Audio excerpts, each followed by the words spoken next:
Ma'am, thank you so much. Very good morning. Thank you so much for joining us. Now, we've had this, you're calling this scourge for so long. Why do you think we're still fighting this scourge called racism, in 2020? I think it's racism and patriarchy because they're undeniably linked to each other.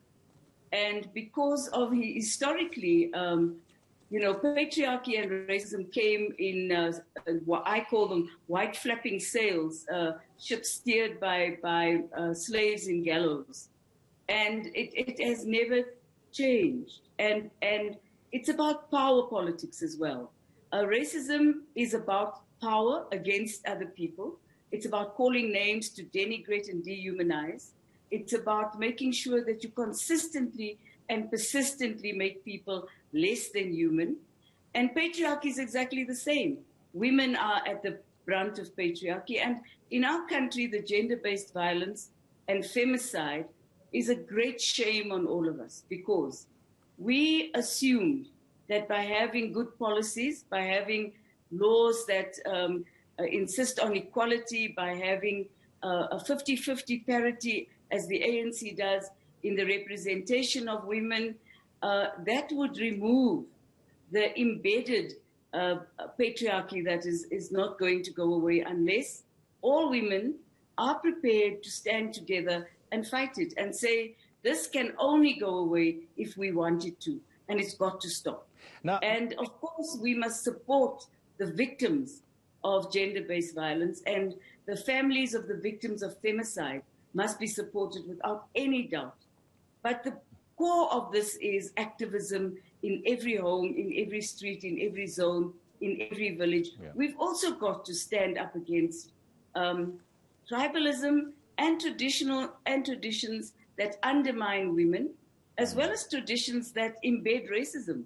And where does it come from? Yep. Haven't we simply, in many ways, copied what the apartheid regime put in place, and we've become copycats? Because racism is and I have to say that it's something that was brought here. It is something that came with colonialism. It is something that encouraged slavery and slave wages, and we're still there. Yes, ma'am. So there's a lot of work to be done. And this is the time for rhetoric to end and for activists who are serious to come together. Now, but I want to talk about, when you talk about activism, what role are women leaders playing at the very moment now as, as agents of change, agents of transformation? Are we seeing any women stepping up and taking the bull by the horn? Many women. And I think that one of the things that we must accept is that women who stick their necks up are the ones who will have their necks chopped off by patriarchs, by men.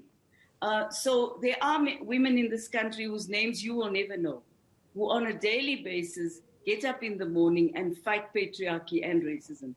And women leaders in our country, if I might say so, in the ANC, I will also add, have really shown that they are people of merit. I look at women like Thandi Modise, and I challenge anybody to say that she hasn't stood up against patriarchy and racism. I look at women like Nosiviwe Mapisa, a minister of defense, very few on the African continent. Nkosazana Dlamini Zuma, whom so many of you denigrate on a daily basis, very racially, is a woman of merit and strength and a powerful woman for the cause of the rights of women. Women before her like Gertrude Chope, women, current young women who are standing their ground and doing what is right. And what I like is that women also understand justice more than any other people I know, because we've been at the brunt of injustice for so long.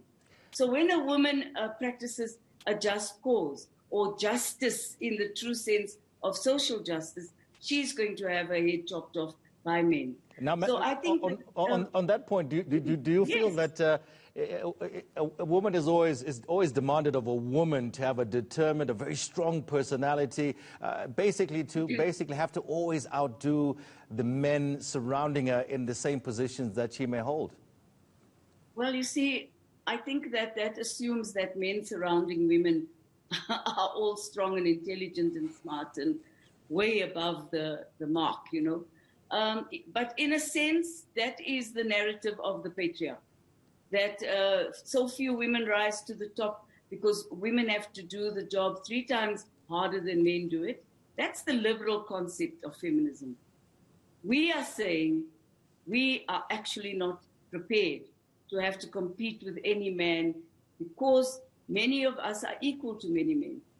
And certainly no man has ever been asked to show your credentials. And when they do show their credentials, they never question. But women's credentials are questioned consistently. Women leaders are put on the carpet all the time to prove that they are who they say they are. And you know, with respect, that's nonsense. That comes from the belly of patriarchy, and it comes from the belly of an assumption that somebody owns women. We're not owned.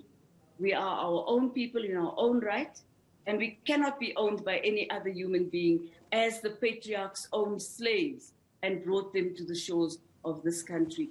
No, women are in their own right strong, independent, beautiful. I want to say that because you also prescribe in the media what beauty is. And no, your idea of beauty cannot be the consciousness of the nation's idea of beauty. You know, it can't be right that we starve ourselves to death so that we could look pretty. No, we are simply here to say, women, it is time for the women of South Africa to unite.